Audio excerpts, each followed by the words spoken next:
बिस्मिल्लाहिर्रहमानिर्रहीम। अस्सलामु अलैकुम क्लास 9 के तलबा। क्या आप KPK बोर्ड के इंग्लिश इम्तिहान की तैयारी कर रहे हैं? अगर हाँ तो ये लेक्चर हर किस मत छोड़ें। नज़म डैफोडिल्स के मशक के ये 6 सवालात बोर्ड इम्तिहान से पहले सबसे ज़्यादा दोहराए जाने वाले सवालात में शामिल हैं। बहुत से तलबा नंबर इसलिए खो देते हैं क्योंकि वो पर्सोनिफिकेशन तशखीस की सिर्फ एक मिसाल लिखते हैं, सिमिली तशबीह की दुरुस्त पोएटिक लाइंस भूल जाते हैं या मेन थीम मरकजी ख्याल का जवाब अधूरा लिखते हैं। आज की इस वीडियो में हम मशक के तमाम सवालात हल करेंगे, एग्जामिनर्स के अहम हिदायत जानेंगे और वो अहम अल्फाज भी सीखेंगे जिनकी मदद से हम ज्यादा मौसर जवाब लिख सकते हैं। वीडियो के आखिर तक जरूर देखें क्योंकि मैं आपको एग्जामिनर के अहम अल्फाज के जदवल टेबल भी दिखाऊंगा जिससे आपका रिवीजन बहुत आसान हो जाएगा। शुरू करने से पहले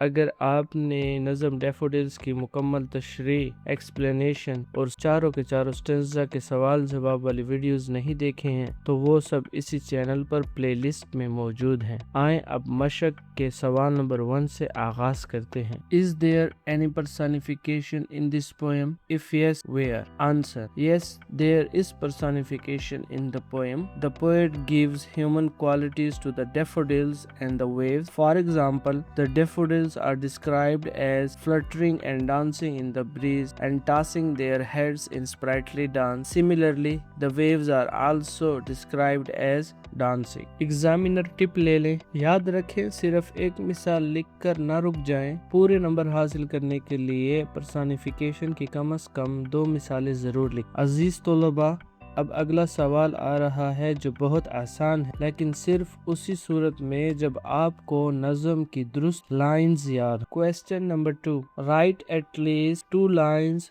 showing similes. Answer: the following lines show similes. I wandered lonely as a cloud and continuous as the stars that shine and twinkle on the Milky Way. These similes compare the poet to a cloud and the daffodils to the star.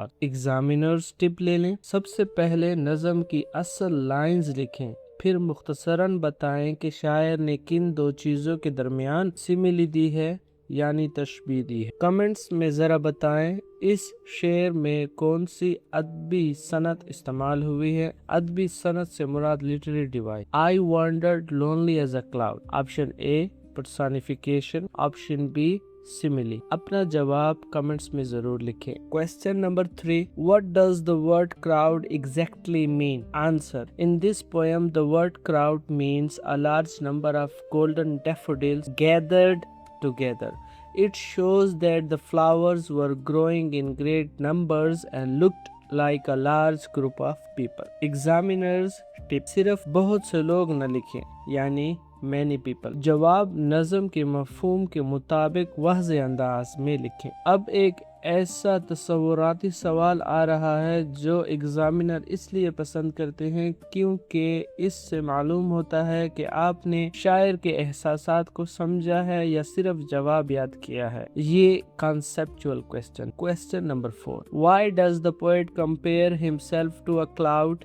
Answer: the poet compares himself to a cloud because he was wandering alone without any particular destination. Like a cloud floating freely in the sky, he was lonely and moving peacefully through nature. Examiner's tip: आपके जवाब में ये दोनों बातें जरूर होनी चाहिए। शायर poet was alone and he was wandering freely like a cloud. Question number 5, write the main idea of the poem.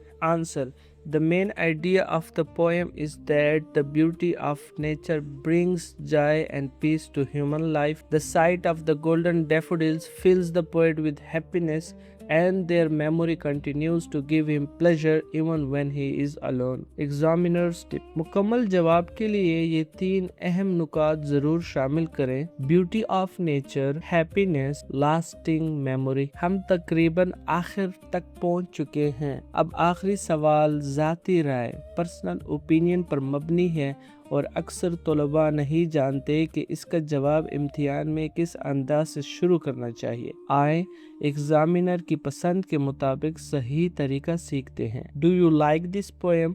Why? Answer. Yes, I like this poem because it beautifully describes the beauty of nature. It teaches us that nature has the power to remove sadness and fill our hearts with happiness. The poem also shows that beautiful memories can remain with us forever. Examiner's tip. अपना जवाब हमेशा इस तरह शुरू करें. Yes, I like this poem because. इसके बाद 2 या 3 वाज़ेह जवाबात लिखकर अपने जवाब को मुकम्मल करें. आए अब सिर्फ 1 मिनट में पूरे सबक का रिवीजन कर लेते हैं. एक तरफ क्वेश्चन और दूसरी तरफ keywords to remember. Personification, dancing, fluttering, tossing their heads, waves, dance. Similes: as a cloud, as the star. Crowd: large number, group of daffodil. Cloud: lonely, wandering freely. Main idea: beauty of nature, happiness, lasting memory. Personal opinion: beauty, joy, peace, nature, memories. Memory trick देख लें. इन 6 अल्फाज को याद कर लें. Dance, cloud, crowd, nature, memory and happiness. These 6 ideas cover almost the entire exercise. अपने exam से पहले memorize the 2 simile lines exactly. Learn at least 2 examples of personification. Never write one word vocabulary answers without context. Use the examiner's keywords naturally in your answers. And for opinion questions, give reasons, not just yes. अगर इस lecture ने इन मश्की सवालात को समझने में मदद दी है, like this video, comment exercise completed, so I know you have finished the entire point. इसे अपने क्लासमेट्स के साथ, दोस्तों के साथ भी शेयर करें जो कि केपीके बोर्ड एग्जाम की तैयारी में मगन है, मसरूफ है, मशगूल है. बहुत बहुत मुबारक हो. कंग्रेचुलेशंस. हमने अब डैफोडिल की सीरीज को मुकम्मल कंप्लीट कर लिया है. सबसे पहले पैराफ्रेज की वीडियो हमने बनाई थी, फिर स्टेंजा 1, स्टेंजा 2, स्टेंजा 3, स्टेंजा 4 के कंप्रीहेंशन क्वेश्चंस बनाए थे और अब आखिर में एक्सरसाइज क्वेश्चंस बनाए. अगली वीडियो में हम क्लास 9 के इंग्लिश सिलेबस के एक और अहम सबक का आगाज़ करेंगे, इसलिए हमारे चैनल को ज़रूर सब्सक्राइब करें ताकि आने वाली कोई भी अहम तालीमी वीडियो आपसे रह न जाए. वस्सलाम.